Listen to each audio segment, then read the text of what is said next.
radiyo ijwi ry'amerika. noneho tujye mu rwanda aho majoro Calixte Nsabimana uzwi ku izina rya Sankara yagejejwe bwa mbere mu rukiko rw'ibanze rwa Kacyiru mu mujyi wa Kigali.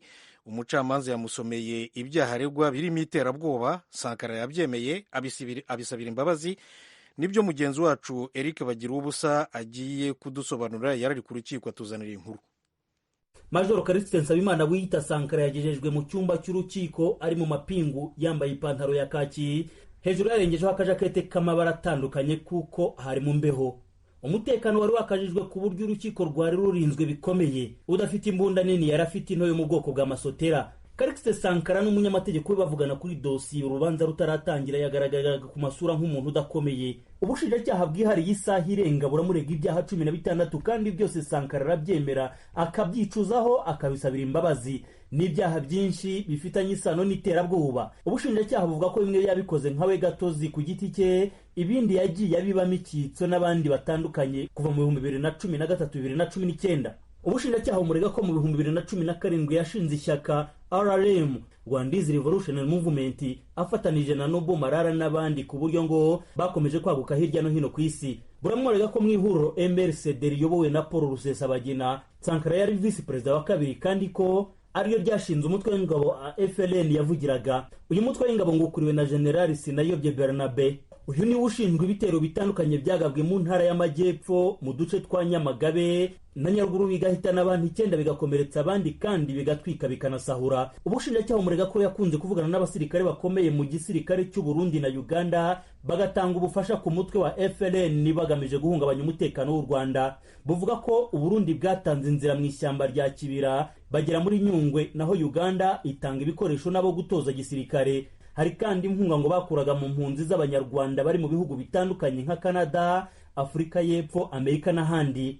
Ibitero byose byagabwe ku Rwanda. Ubushinjacyaha burega Calixte Sankara ko yagiye yumvikana ku maradiyo mpuzamahanga nk'ijwi ry'Amerika na BBC y'Abongereza no ku rubuga YouTube abyigamba. Mu byaregwa kandi ngo yumvikanye avuga ko mu Rwanda habaye jenoside ebyiri. Sankara aregwa ko mu 2013 yacurishije ibyangombwa by'inzira byo mu gihugu cya Lesotho ku mazina ya Kabera Joseph wavukiye Masisi muri Kongo mu 1993, nyamara ngo ari umunyenyanza wo mu majyepfo y'u Rwanda wavutse mu 1982.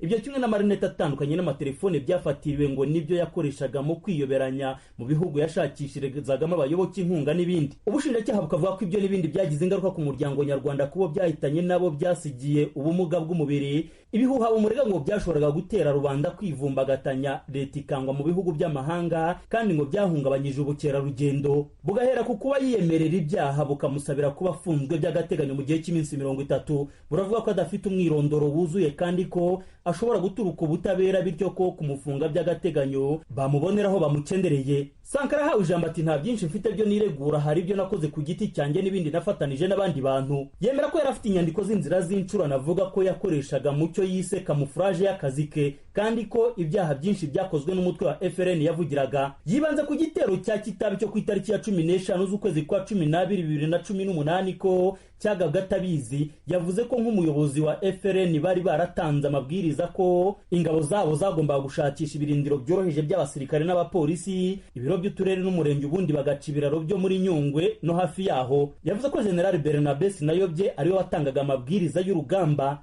ko mu gihe igitero cyagabwe cya Kitabi atarabizi. Yabiboneye ku matangazo ya Minisiteri y'Ingabo ko cyari cya FLN cyahitanye abasivile 6. Avuga ko ingabo yavugiraga zarenze ku mabwiriza zari zarahawe zikica abasivile aho kurwanya abasirikare b'u Rwanda. Ati kubera ayo mahano bakoze nahisemo kutazahishira ibikorwa bya FLN.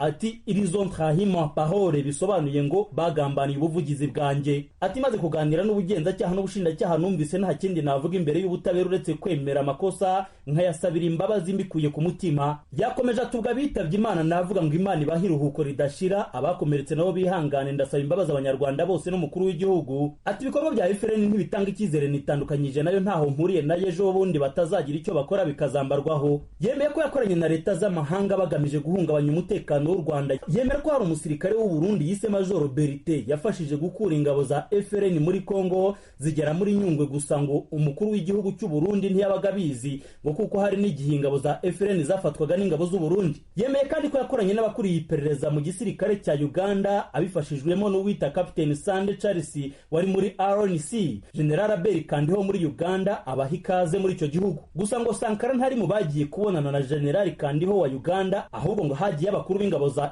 FLN. Mu myiregure ya Sankara yumvikanisha ko na mbere kose kujya muri FLN irwanya leta yari yarashwanye n'ihuriro rya RNC rya General Kayumba Nyamwasa. Maître Moise Nkunda barashumwunganira arasanga ubushinjacyaha butagombye kugira impungenge ko yatoroka ubutabera, kuko ngo kuva yagera mu Rwanda yafashije ubutabera mu ibazwa rye, agasanga urukiko rwamurekura rukagira ibyo rumutegeka akabyubahiriza kuko akiri umwere. Asubiranye ijambo Sankara ati nge nk'umunyamategeko nzi inyungu zo kuburana nemera ibyaha no kuburana mbihakana, ati siniteguye kuburana u Rwanda nzi ku byaha byinshi bifite ibi bimenyetso, ati hari ibyo ntashoboye guhakana yemwe n'inyoni zo mu giti zabinshinja. Icyumba cyahise gisekera icyarimwe, bamwe mu majwi yo hasi bati Sankara n'isi kweri, bashatse kuvuga ko Sankara atangaje. Nta kigeze gikomozwa ku ifatwa rya Sankara naho yafatiwe, gusa mu kwezi kwa kane uyu mwaka byavuzwe ko yafatiwe mu birwa bya Komore agezwa mu Rwanda. Urubanza rurangiye igipolisi cyongeye kumubohesha amapingu kimwuriza imodoka itwara batawe muri yombi, bigaragara ko rubanda rwari rwahuruye ku bwinshi rukeneye kumubona. Icyemezo ku kumufunga cyangwa kumufungura by'agateganyo kizamenyekana ku itariki ya 28 z'uku kwezi kwa gatanu.